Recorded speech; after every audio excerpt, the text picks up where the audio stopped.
It would appear that the new trend in WordPress agency YouTube is talking about clients, how to vet them, how to make sure that you're not getting put in a bad position, how to make your life a little bit better as a freelancer or agency owner. And let me tell you, just as a little aside, for the last year or so, you guys have been watching my stuff on this channel. Thank you so much. I appreciate it. I've actually kind of taken a little bit of a step back from client work. As we would know it, right? Like I wasn't really on too many sales calls. Maybe you've seen some of the previous videos. I wasn't on too many of those. I was just kind of like focusing on the content, focusing on my current clients, focusing on really just learning the WordPress community more, okay? So what I want today's quick video, hopefully, to be about is what I've learned after just being like back in it and trying to, generate more sales, like of new clients, of current clients and all that for just a short amount of time. And I tweeted out earlier today, I took a step back from client work, but now I'm back in it because I was a little jaded on it before, and now I'm back in it, and it is just as bad as I remember, but there's endless content for the YouTube channel, right? So here's the thing. I don't want this to be necessarily a rant. I'm trying to be a little funny here because I think that it is something that we all deal with. But I have some notes here, and I kind of just want to go through some things just to kind of have a chat with you guys. If it ends up being kind of just a commiseration session, if you see it that way, then that's great. I don't really want it to be. I want it to be, a positive outcome because I do want to try to provide some value here. I don't just want to complain about like clients. There's just some real realities, and I have some opinions that are baked into that with client work, specifically in the web design space. And I want to get beyond that. I don't think we're going to get beyond that in this video, but everything that I'm going to say is regarding around like building websites for people in 2025 currently. Again, it's just my experience. It's obviously a small sample size, but it's frequent enough. It happens frequent enough, even in a small sample size, to be like, there's probably something wrong. I'm not saying I'm doing things right here. I'm saying that like you're probably dealing with this as well.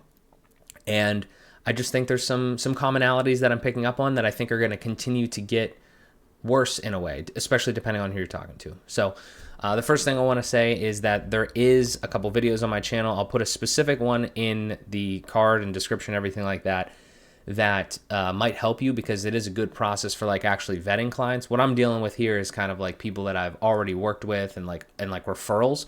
But if you're trying to get new people involved in your business, that's something that I'm going to be talking more about heavily because I do want to dive into like actually how to get new people to learn about you and to qualify them before you even talk to them, because I am tired of dealing with people that don't understand my offer. So let's just dive in kind of like right there.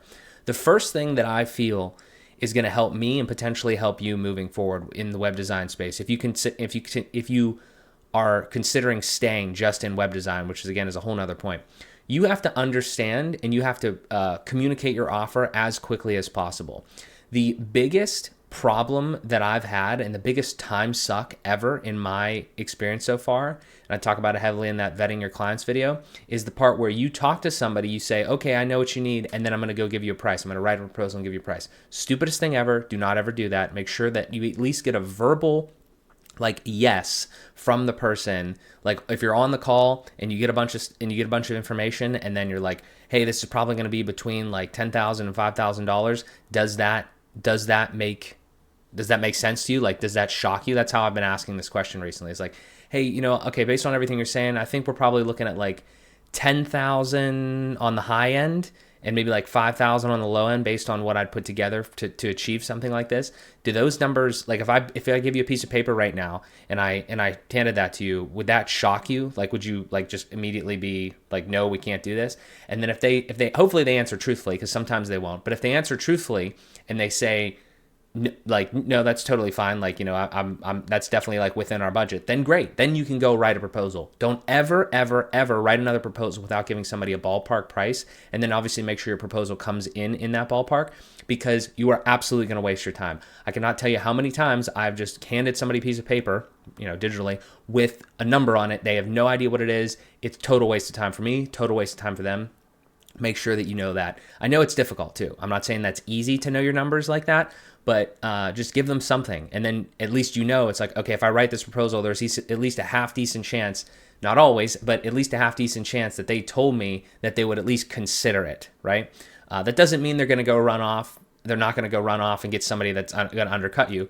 That's a whole nother thing that we could talk about. But my point is that at least do that for yourself, okay? Because I was making that mistake and I was hurting my own self. Now, the other thing is that the reason I'm telling you to get to your offer as soon as possible is because even if it's a small thing, okay, a few $100, you have to tell them the price as soon as possible, because here's what happens, okay?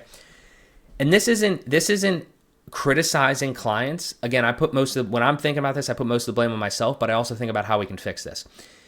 You have to assume that clients do not know anything. Like, they don't know anything, which is weird, because like you would think that they kind of do, because they know about web design here. What they know is they know that they could go to like a Wix or a Squarespace and do it for $40 a month. That's what they know.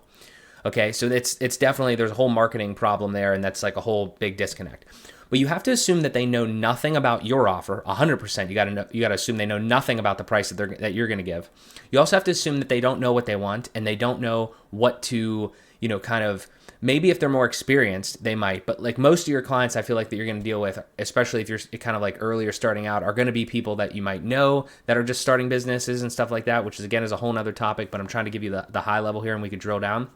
You have to assume that they don't know anything, because if you assume that they know anything about you, and this goes back to my video the other day about living in an echo chamber in the web design industry, if you assume that they know anything about web design, how much it should cost, how much time should go in it, or anything, you are already setting yourself up for failure. You have to assume they know nothing, educate them if you can, but I also believe you have to get to the offer as quickly as possible, because again, your time is valuable, and if seriously, you're going to run into situations where you're going to hear about like the very high level of a project, right? Maybe in like your contact form, like they'll send it to you, or they send an email. It's like, hey, I want to build an e-commerce store. Immediately, if you're a professional in this industry, you're going to be thinking, how can I make the best e-commerce store possible, or something like that. That's what I did at first. And then you're going to get into the phone call, and you're going to realize that they have no customers potentially, and it's like, maybe it's like a passion project or something like that, and they just want to get into it. And then you have to immediately switch your mindset to, okay, this person, God bless them, but they have no money and no business.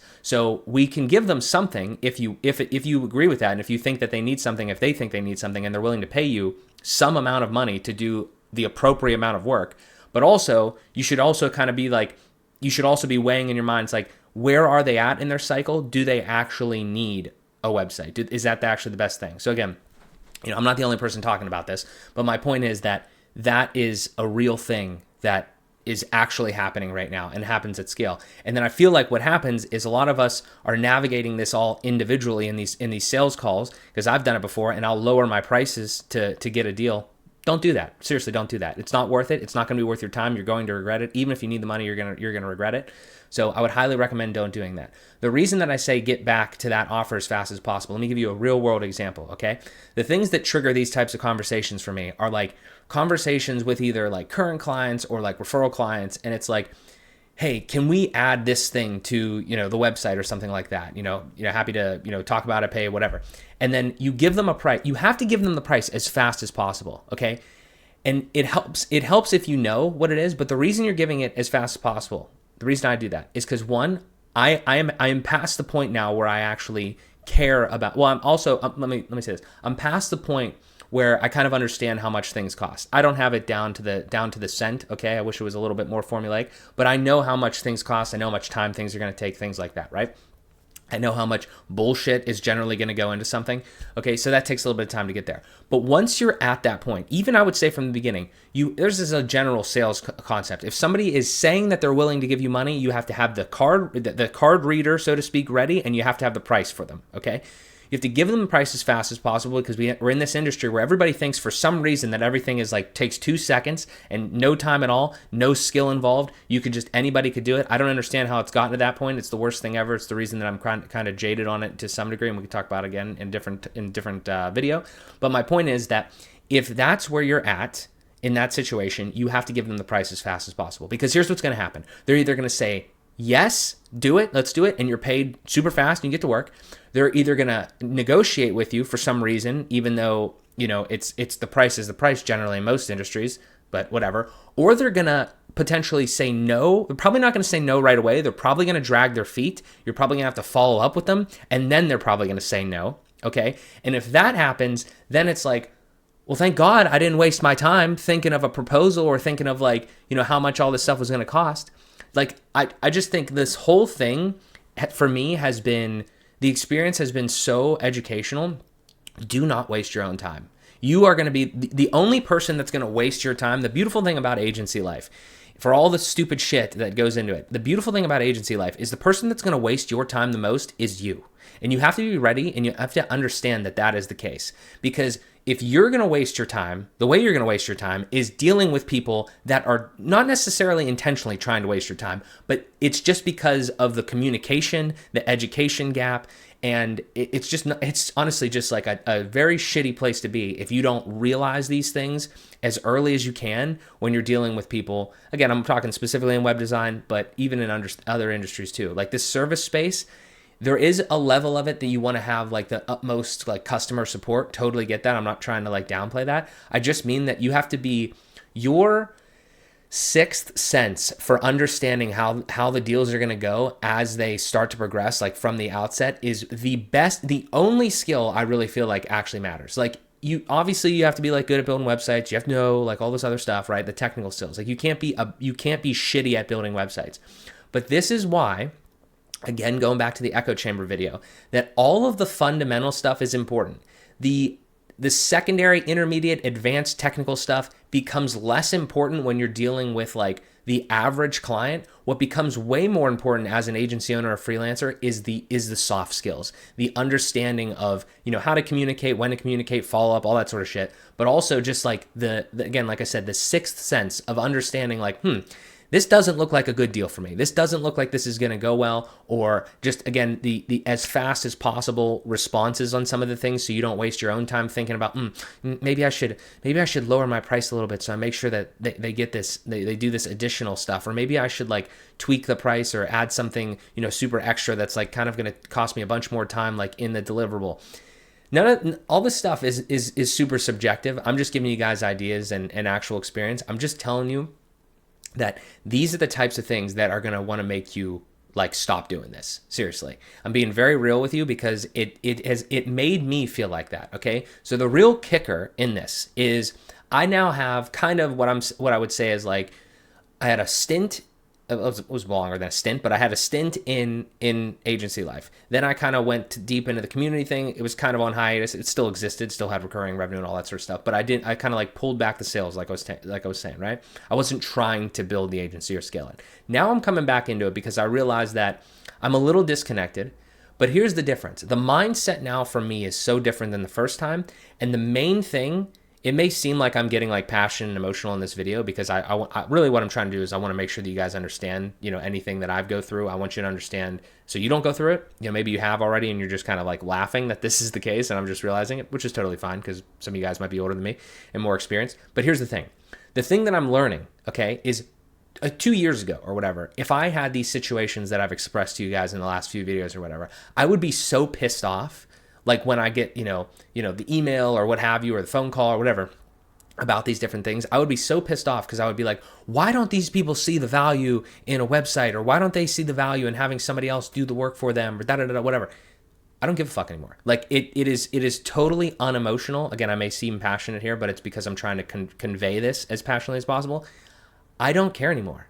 Like if somebody says to me, hey, I don't want to do that. Can you just let me into the site and let me do it? Fine. Like, I don't care. Like, literally, be my guest. Be my guest. I think sometimes, I'm not saying that you should try to get clients that are in that mindset. Okay, that's not what I'm saying. What I'm saying is if you find yourself in that scenario, to me, you have a couple options. You could either go to the ends of the earth to try to convince them to pay you more money or think of things differently or whatever. That is one option. But again, you got to read it. Does it matter? What is the cost benefit analysis of doing something like that? If somebody comes to you and they say like, hey, this is just kind of like a hobby or something like that, you know what I mean? Like what's the cost benefit analysis? Again, your time going and actually trying to convince somebody something totally different or literally sometimes change reality. If something isn't making any money, it's not making any money. Like where are you going to get that money from, so to speak, right? So my main thing there is don't try to change people's minds all the time in that sense. Don't get emotional. And if somebody says to you, hey, I'd really love you to do this, and then you give them the price as quickly as possible, and then, whatever, that ends up saying like no or whatever, and they end up saying, hey, I just, can I do it myself? My personal stance right now, maybe it'll change. My personal stance is I really wouldn't recommend that. Like, not at all. Not one zero iota of me would recommend that you go into a WordPress website right now when you're somewhere totally else in a different industry. Go into a WordPress website and dick around with it. There is not 1 ounce of sense that I feel like that makes. However, it's your website. You paid for it. You own it. In my book, you own it. Please be my guest. Here's your admin access. Here's the password reset. Whatever. Here, go. It's not, don't get emotional about it. Like, I would just say, don't get emotional. Like, be extremely logical. Again, maybe your business model is different. I do want to throw that in there. Maybe your business model is different. I give my clients the websites. Like, they buy the websites and then I manage it for them. So in that model, it's like, you own this thing. I'm not going to gatekeep this thing from you. I absolutely don't recommend you go in here. Don't forget that. Also, this is kind of the point where I have to say that, if you break something, you're going to have to pay me to fix it, right? Here's the thing, dude. Like, we know in this industry how fucking annoying a lot of this stuff is. Like, there's problems that I can't figure out. There's problems that you can't figure out on this.